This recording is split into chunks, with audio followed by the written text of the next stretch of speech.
Le grand direct des régions sur Europe 1, Thomas Joubert et toute l'équipe. Allez, place maintenant à la région du jour avec Olivier Allemand, le big boss de la chaîne Campagne TV qui nous a rejoint cet été sur Europe 1 dans ce grand direct des régions. Et chaque jour, Olivier vous fait découvrir les terroirs de France.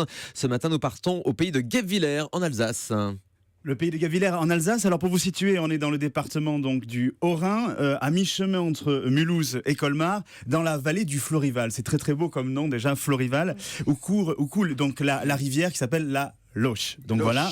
Donc on est vraiment, Anissa, on est vraiment au point culminant du massif des Vosges. On est en plein cœur. Donc justement du fameux ballon d'Alsace Oui, que c'est vous ça. connaissez tous. Ce matin, j'ai annoncé les Vosges, mais dans le massif des Vosges. Sinon, on est effectivement plutôt du côté de l'Alsace. Donc le grand ballon d'Alsace, le fameux ballon de Guebwiller, ça c'est une des caractéristiques de la région. Qui culmine à 1424 mètres, Thomas. Et ce qui est caractéristique en tout cas de cette région, c'est d'être à la confluence de plusieurs routes. La route de Saint-Jacques-de-Compostelle, tout d'abord. La route romane, là aussi, qui serpente dans qui vous fait découvrir tous les meilleurs monuments romans. La route des Crêtes, donc justement, qui vous fait découvrir les plus beaux sommets vosgiens. Et la fameuse route des vins, là aussi, qui vous invite à la découverte de ces fameux trésors alsaciens. Vous commencez la route, vous ne savez pas si vous la finissez finalement. Alors je suppose que c'est le paradis des amateurs de montagne là, sur place. Ah oui, il faut profiter de ces nombreuses randonnées qu'on peut réaliser effectivement dans la vallée du Florival et s'essayer à la fameuse ascension du Grand Ballon d'Alsace. Et il y a plus de 400 km de sentiers de randonnée. Donc évidemment, quel que soit votre profil de marcheur, vous pouvez trouver une randonnée qui est adaptée justement à vos compétences sportives. Il y a un niveau débutant pour Guillaume Janton. De type flemmard. Non, on sent qu'il est en forme ce matin. Donc je pense qu'il peut faire l'ascension de mon circuit préféré, qui est le col du Hag. Le col du Hag qui vous permet de découvrir justement les flancs de ce grand ballon d'Alsace. Pardon. Guillaume préfère découvrir les flancs, mais ceux qu'on trouve à manger, en boulangerie. Ouais. Merci Thomas. Ou boire certains ballons, mais ça c'est autre chose. Il faut compter, Guillaume, à peu près une bonne demi-journée. Il y a plus de 600 mètres de dénivelé sur ce circuit, mais il est tout à fait accessible. Ouais, c'est dans vos cordes. Ouais, ça va. Alors Guillaume, pour vous situer, on commence par découvrir la clairière du Lézervazen. Avec sa vue imprenable sur le village roman de Murbach, vous commencez à sillonner cette route et vous allez découvrir également les cascades du Kletterbach. Là aussi, je sens que ça vous fait envie. Bien sûr, j'ai très envie. Et on mange à quel moment? Alors, justement, Le sportif du dimanche. avant de manger, je vous conseille de vous baigner dans le lac du Grand Ballon d'Alsace et après. Ah oui, on peut. Dans les cascades carrément. On peut se baigner justement au pied des cascades. Génial. C'est vraiment assez sympathique. C'est des cascades qui font à peu près 1m80 de haut, donc c'est tout à fait accessible pour toute la famille. Évidemment, il faut faire attention parce que c'est pas surveillé. Et évidemment, la baignade va vous aider à attaquer les boucles, Guillaume, serpentantes pour aller jusqu'en haut du col du Hag. Et je vous rassure, arrivé au sommet, il y a effectivement une ferme auberge que je vous Le conseille. meilleur moment de la journée. C'est la carotte. Une bonne choucroute. Pour discuter le repas Marker. Alors, est-ce que vous savez ce que c'est le repas Marker? C'est le repas fermier typique. Alors là aussi, pour vous donner l'eau à la bouche, vous avez droit à une soupe avec un crouton de pain, une tourte à la viande. Vous savez nous donner envie en tout cas. Attendez, le meilleur arrive. Une tourte à la viande. Et la spécialité du coin, alors là je suis pas sûr de bien le prononcer, c'est le rogaille brageldi.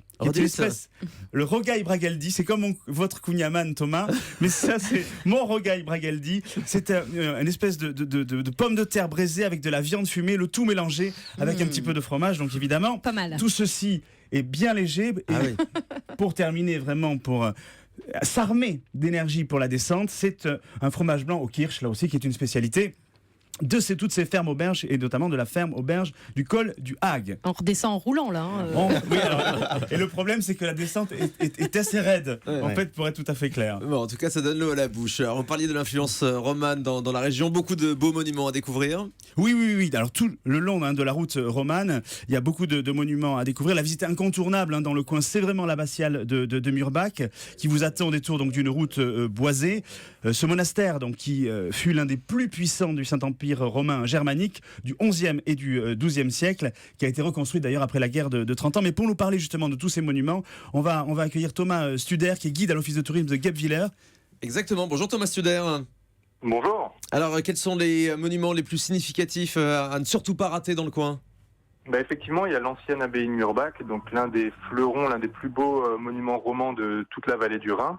Alors ce fut une abbaye extrêmement puissante, extrêmement riche.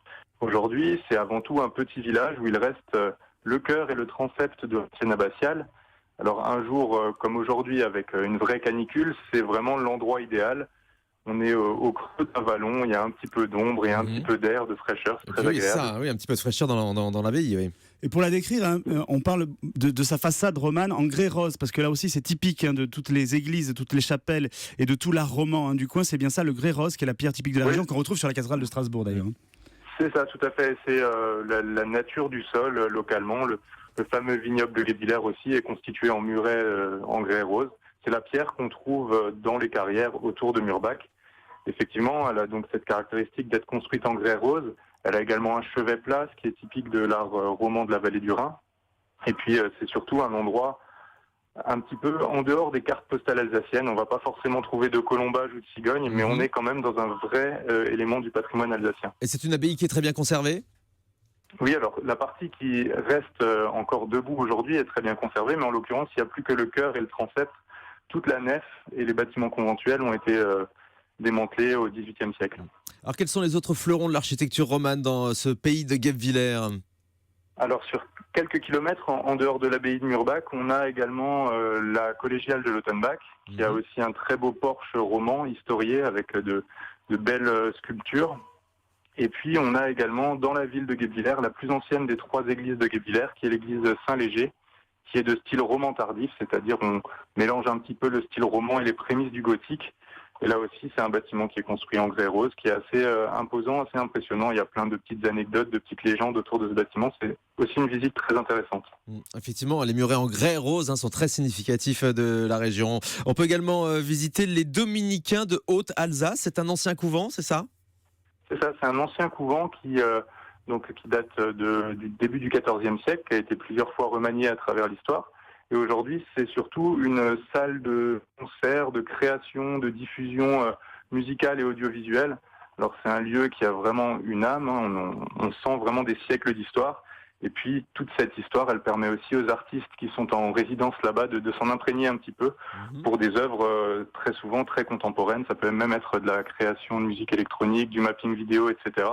Mais c'est vraiment également un lieu à découvrir et il se visite tous les après-midi de 14h à 17h. Soit librement, soit avec des audioguides. D'accord, oui, effectivement. On est dans une pleine modernité, dans un ancien bâtiment très très historique. Ça coûte combien d'ailleurs, cette visite ? C'est ouvert à tout le monde ?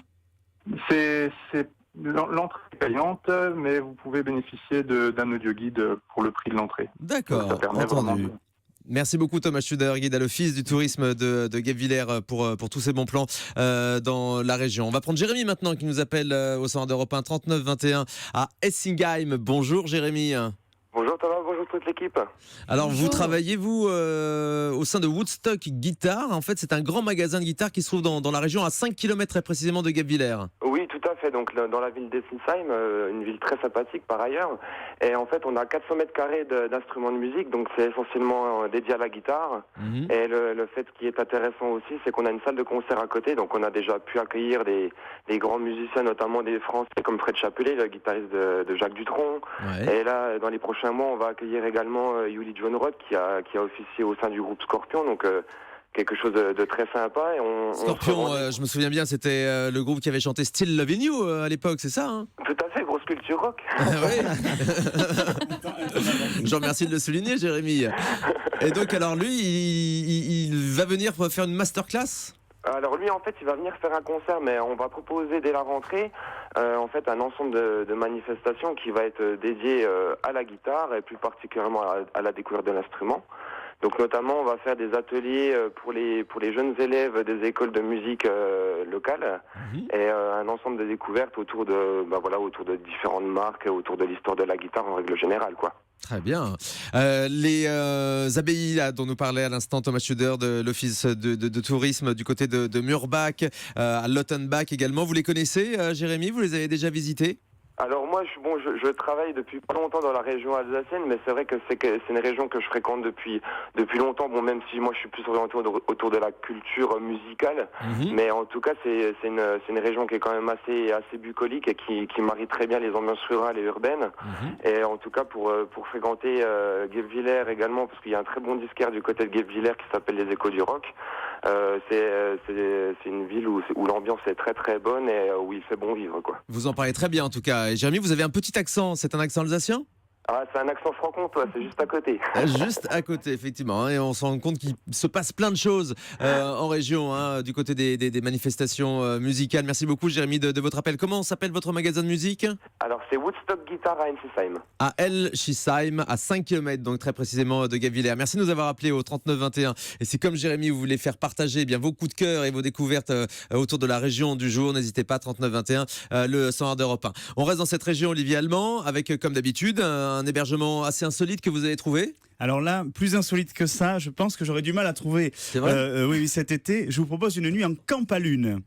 Alors, qu'est-ce que la campalune ? Donc, c'est un objet volant non identifié. En fait, la campalune, c'est une structure suspendue qui ressemble un peu à un gros nénuphar et qui est donc justement située à 5 mètres au-dessus du sol, entre 4 arbres à la lisière de la forêt domaniale du Rimlishof. Et juste faut faire attention à la prononciation. C'est ça. Mais le problème, c'est que le spécialiste alsacien, c'est Guillaume Janton à côté. C'est vrai, vous avez là-bas, il est strasbourgeois, donc je ne sais pas si je prononce bien. Rimlishof. Rimlishof, voilà. Vous faites mieux, oui. Oui, voilà, on s'excuse.